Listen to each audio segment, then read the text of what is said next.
donkey. Guy and a donkey. I would love to. I'm gonna stop. I'm gonna stop up here. I got a little spot I could park the car right now, blocking traffic, and I'm gonna stop. I gotta see. Maybe use Google Translate and try to ask him what's going on with this donkey. Oh wow. Okay, but okay, it's right around the corner here. Yeah, I want to see what's going on with this donkey. Why is he? And he's carrying some paper in his hand.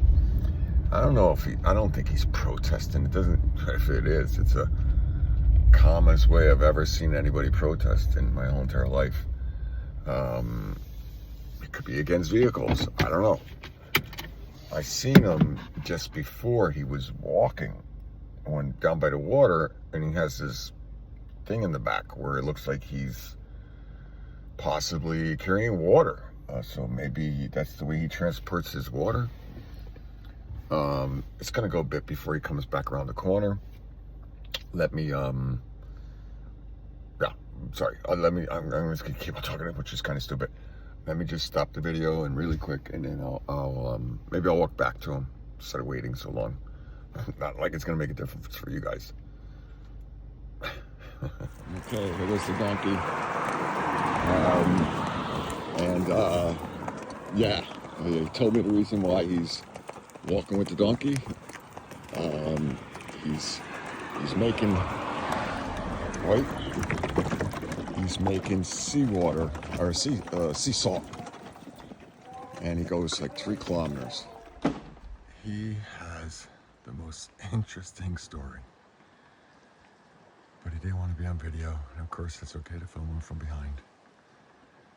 And I'll go back to the car and I'll tell you all about it. Oh, guys, wow. So I wanted to video him. He said no, which is quite all right. I said it's okay to film his donkey. And so I asked him, of course, I needed to know why, what was going on. So all year long, what he does is he goes down to the sea, which, I don't know, I guess that's the way he has to get down to the sea.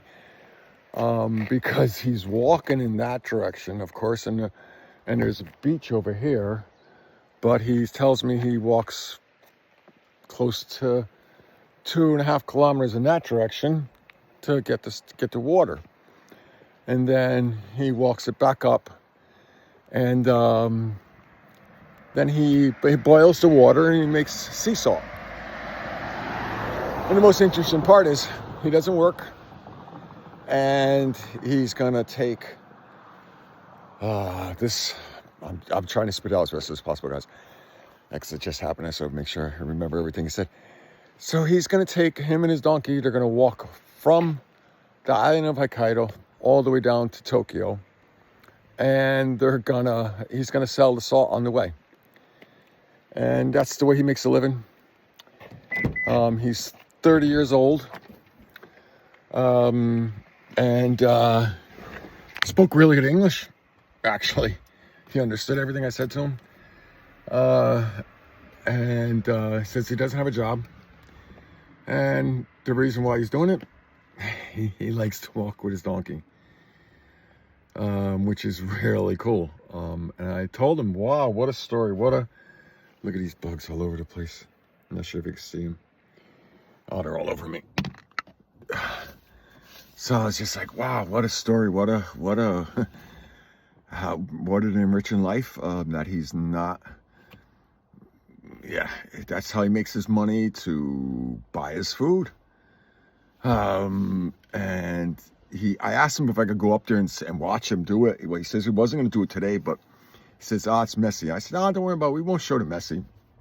We could not say edit or anything like that, but, doing just to, wow, I was very intrigued.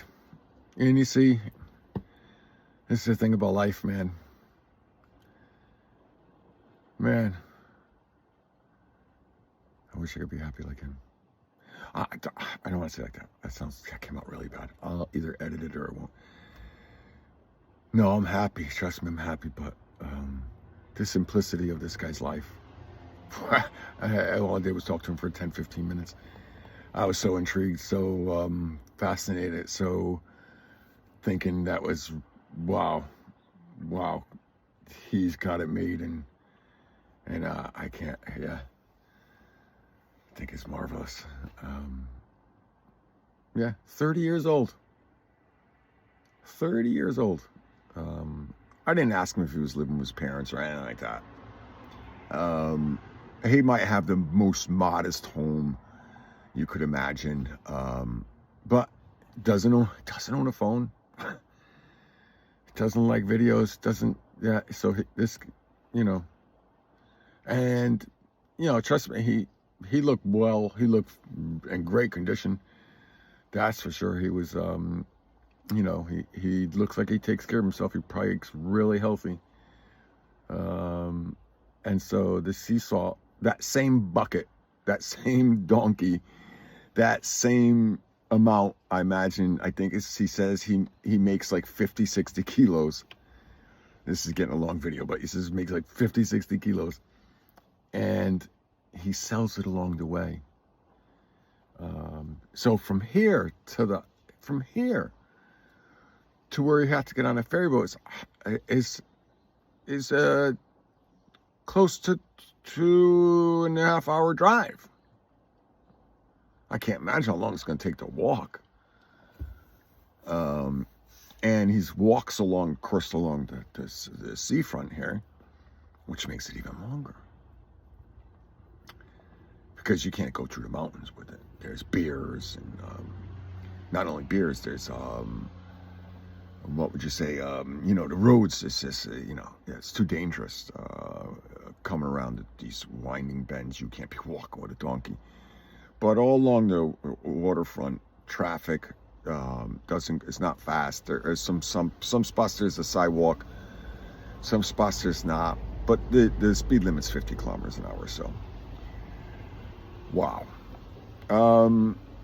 I hope when I put this video together, just a short little part of it, I'm gonna see how I can make a short and then give it to a link to the real video.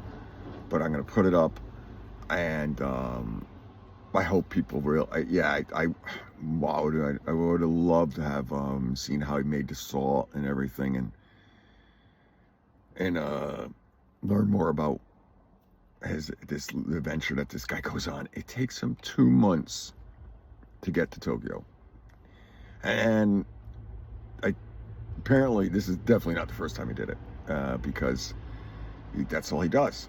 So all year long he gathers the sea salt, or makes sea salt, and then once a year he goes 2 months down with his donkey, and he comes back with the donkey. He walks back from Tokyo to Hokkaido with the donkey. I mean, I'm not going to use any swear words, but wow, amazing, absolutely amazing. Whew. You can see, dude, I'm so intrigued, so fascinated by this guy's life that wow. I mean, you can meet some really interesting people in this world. He was definitely one of them. That's for sure. 100% was definitely one of them. So I'll stop rambling.